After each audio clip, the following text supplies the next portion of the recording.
Bonjour à toutes et à tous, je vous retrouve avec grand plaisir pour une nouvelle vidéo, cette fois-ci ludique, sur les énergies des signes de cet été. Mais au préalable, je voulais vous partager que toutes les vidéos que j'ai faites sur les synchronicités astrales et ce qui se passe sur Terre depuis 4 ans, eh bien, se révèlent, je dirais malheureusement, exactes. Alors, je vous invite à les réécouter. De toute manière, vous verrez les dates de publication, ce que j'interprète et ce qui se passe après. Eh bien, les synchronicités, elles sont là. Voilà. Et notamment la dernière vidéo concernant les crises, eh ben, c'est pareil.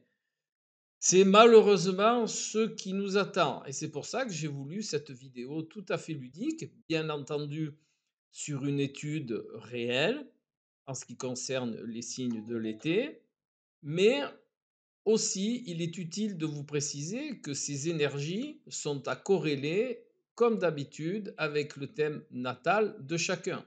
Ce sont des énergies génériques que les signes vont vivre, mais en plus ou moins, cela peut être modulé par le thème natal de chacun. Allez, on va commencer par le signe du bélier.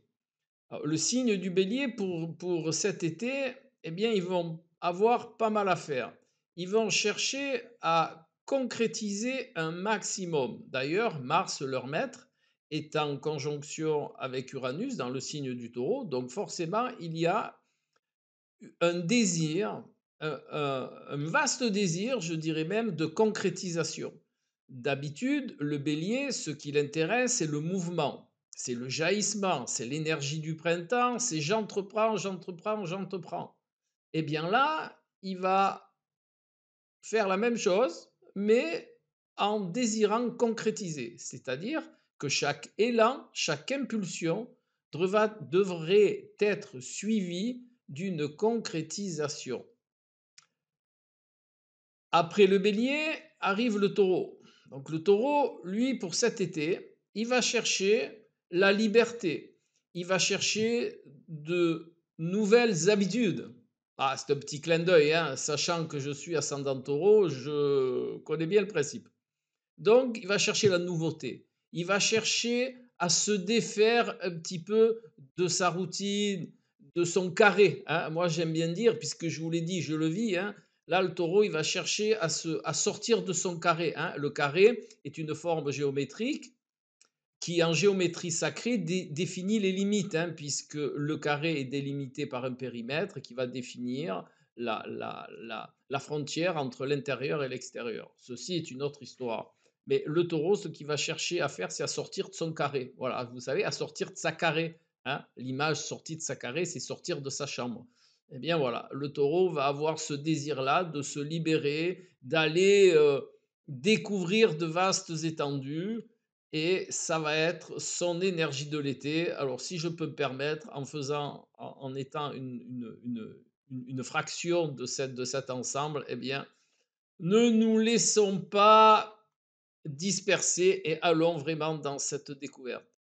Le signe des Gémeaux, lui aussi, il va être dans une forme de découverte, mais pas similaire. Il va chercher à agrandir son cercle de curiosité. Il va chercher à communiquer plus loin, à communiquer, pourquoi pas avec l'étranger, avec des gens qui viennent de l'étranger. Il va chercher vraiment à grandir dans sa communication. Il va chercher à la rendre plus large, plus vaste, plus idéologique aussi, plus philosophique, hein. Voilà, pour les Gémeaux, ça va être cette énergie-là qui va les habiter. Alors attention quand même toutefois à ne pas être excessif dans cette démarche-là.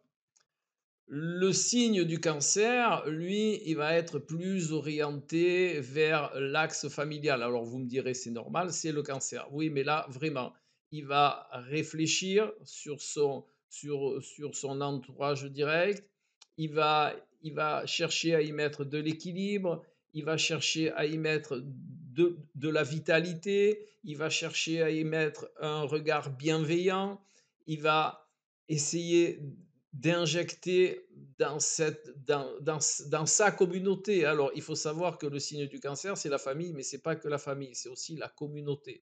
C'est aussi les gens qui sont autour de nous, hein.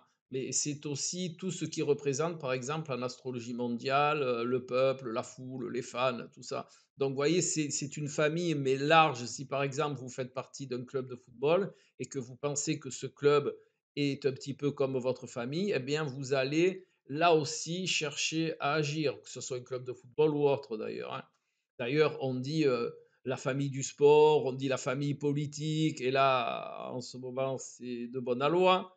Donc voilà, vous allez chercher à y voir plus clair, vous allez chercher à y mettre de la bienveillance, vous allez réfléchir sur ces principes-là, vous allez essayer d'acquérir du savoir, hein, vous allez être curieux dans ce domaine-là. Les lions. Les lions, c'est un petit peu avec le cancer le signe de l'été, hein. Donc les lions, eh bien cet été, ils vont chercher, allez, je vais le dire, ils vont chercher l'amour, ils vont chercher à aimer, ils vont chercher à attirer à eux. Bon, ça c'est un petit peu normal, bien entendu, c'est le Lions. Mais là, ça va être un petit peu plus marqué, hein. Ils vont chercher à faire communauté autour d'eux. Ils vont chercher à faire une ambiance cancer autour d'eux. Tiens, ça c'est bien, ça c'est de bonne loi. Ils vont chercher à rameuter du monde autour d'eux, hein. Si vous êtes lion, eh bien ça va être le bon moment. Si vous avez lion oblige, si vous avez, enfin pas tous, hein, là je caricature, mais si vous êtes un lion qui est en rapport avec un auditoire, avec des fans,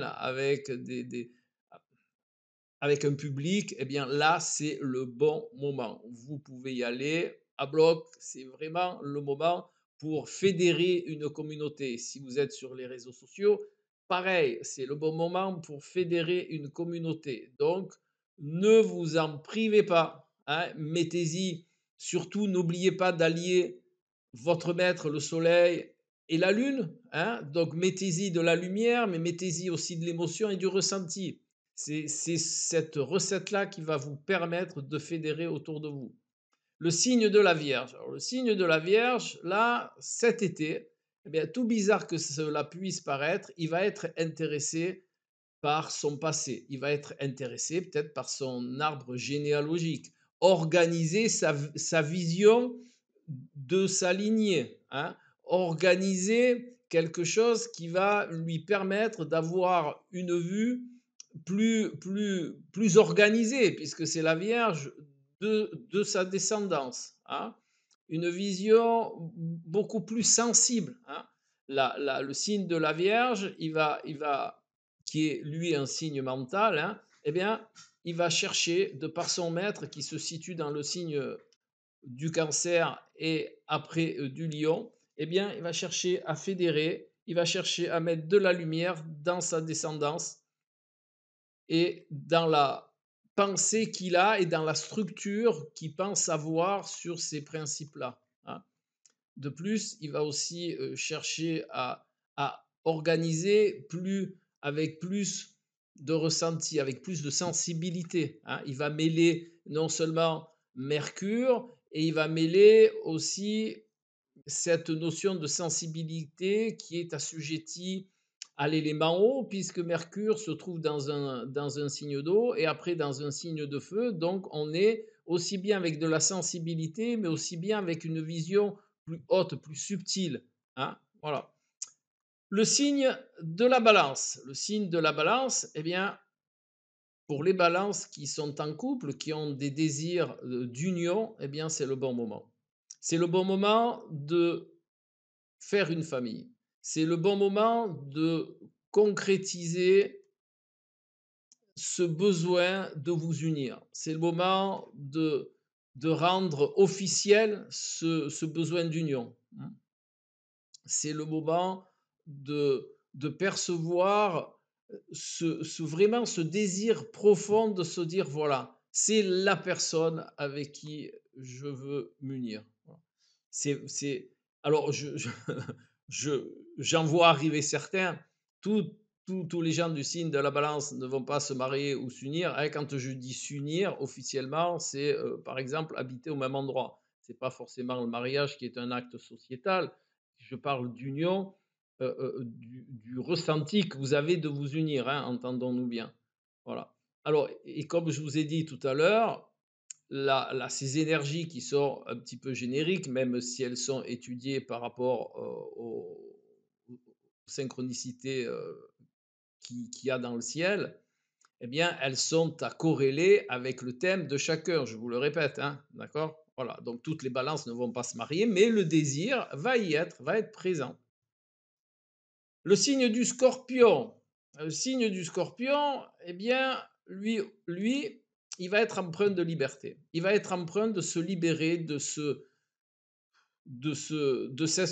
on va dire, de ce process, comme on dit maintenant, de ce process d'introspection. Il va chercher de la liberté.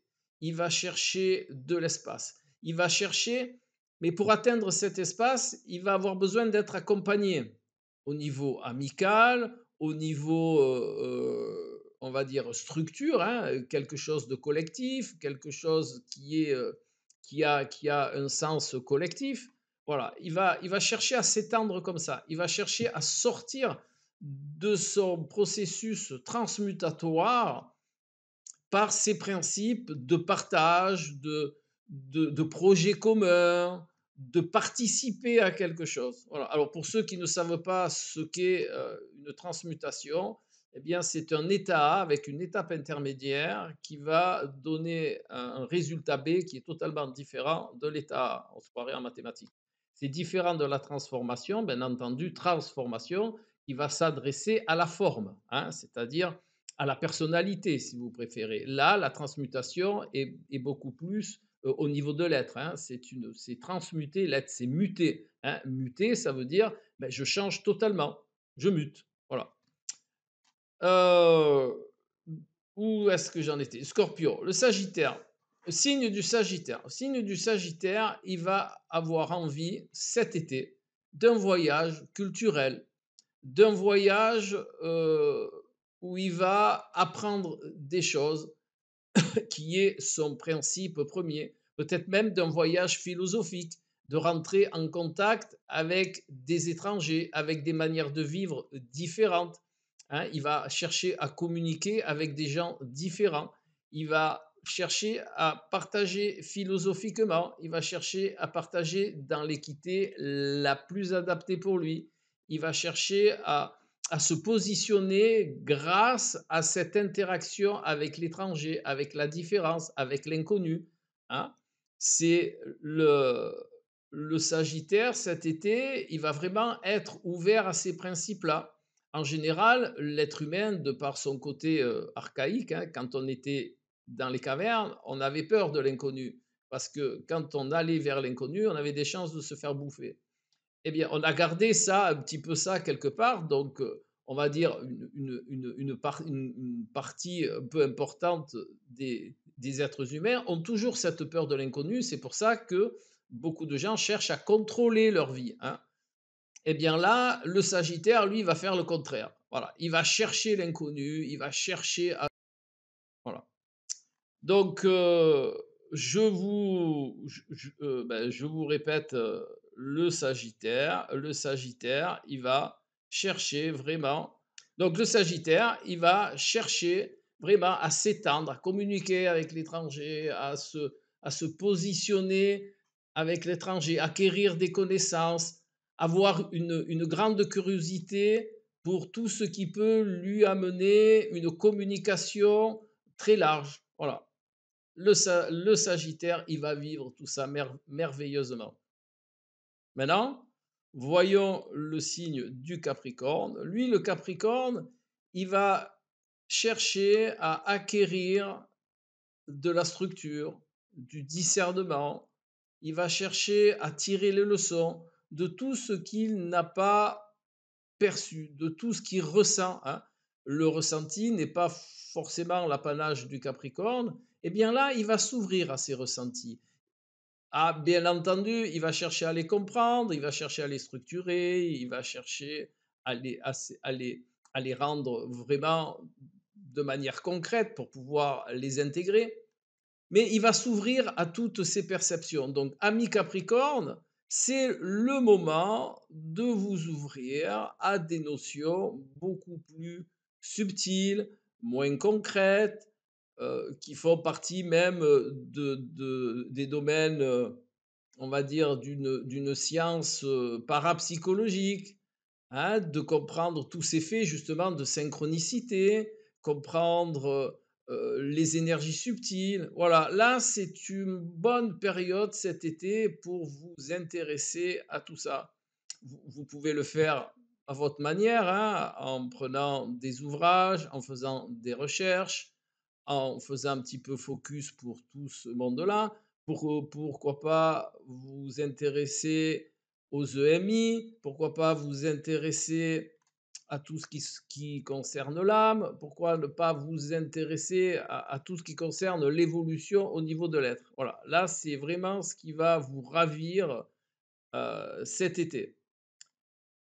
Et nous en arrivons tout doucement au signe du Verseau. Alors lui, le signe du Verseau, il va, contrairement à son habitude, chercher à être plus, plus concret, hein. Il va chercher vraiment une concrétisation de tout ce qu'il peut percevoir. Vous savez que le Verseau a un côté inspiré, le Verseau a un côté un petit peu inventeur, le Verseau a un côté avant-gardiste, le Verseau a un côté novateur, et je pourrais en rajouter d'autres, mais c'est tous des mots qui rassemblent un petit peu la même chose. Eh bien, tout ce qui vous passe par la tête, ami Verseau, eh bien, vous allez chercher à le concrétiser, à le rendre réel. Mais aussi, vous allez chercher à rendre réelles vos participations avec le collectif, vous allez vous investir dans des projets communs, et là, de manière beaucoup plus importante, beaucoup plus concrète. Eh bien, là aussi, je vous souhaite de belles découvertes, hein. Alors, comme tout, euh, essayez de faire ça avec tact, avec, on va dire, avec douceur, hein. Voilà. Et là, vous aurez le maximum de ce qui vous est alloué. Et nous en arrivons au dernier signe du zodiaque, qui est le signe des poissons. Et le signe des poissons, là, eh bien, ça va être un été très intéressant pour tous ceux qui pratiquent les connexions, les ressentis, la sensibilité, tous ceux qui se servent de leur sensibilité, de leur hypersensibilité, tous ceux qui sont dans l'art, hein, tous ceux qui sont dans les perceptions subtiles, se reconnaîtront ceux qui le pratiquent. Et vraiment, c'est un bel été de d'empathie structurée et avec beaucoup plus de pragmatisme que d'habitude. Si vous préférez, vous allez avoir un aperçu de la matière. Vous allez enfin pouvoir, dans les domaines qui vous intéressent, être plus matériel, être plus constructif, être plus concret. Voilà. Et ça, pour vous, ça va être une aubaine. Vous allez pouvoir concrétiser des choses qui jusque-là était difficile pour vous à concrétiser. Eh bien là, c'est la porte est ouverte. La possibilité vous est offerte. Eh bien, je n'ai qu'un mot à vous dire, profitez-en. Voilà, c'était un petit tour ludique des signes du zodiaque pour les 2 mois d'été, là. Voilà, donc profitez de ces informations. Je vous le redis encore une fois, c'est à corréler avec votre thème natal. Donc, si vous avez besoin de vous initier à l'astrologie ou de vous faire suivre dans vos études astrologiques ou dans vos études symboliques, que ce soit les oracles, que ce soit la numérologie symbolique, ou que ce soit les voies initiatiques, les travaux d'Hercule, les contes, les mythes, l'hermétisme, le kybalion, voilà, dans toutes ces voies de compréhension et de positionnement de l'être et d'éveil, eh bien, vous avez mon adresse mail dans le descriptif de la vidéo. Voilà, je vous souhaite un très bel été. Profitez de ces informations, régalez-vous, faites une pause, car la, le moment que nous vivons est quand même assez tendu. C'est pour ça que j'ai fait cette vidéo, je vous le dis. Donc prenez un temps de pause, régalez-vous de ces énergies, écoutez votre signe et mettez en place, bien entendu, par rapport à votre perception, hein. Moi, je cherche à convaincre personne, je ne détiens aucune vérité. Je vous partage cela parce que je pense que ça peut vous être utile. Profitez-en bien. Un pouce en l'air, des commentaires, des partages et on se retrouve tout bientôt, je pense, pour une vidéo sur les degrés zodiacaux et le calendrier thébaïque, toute une aventure. Allez, à tout bientôt. Au revoir.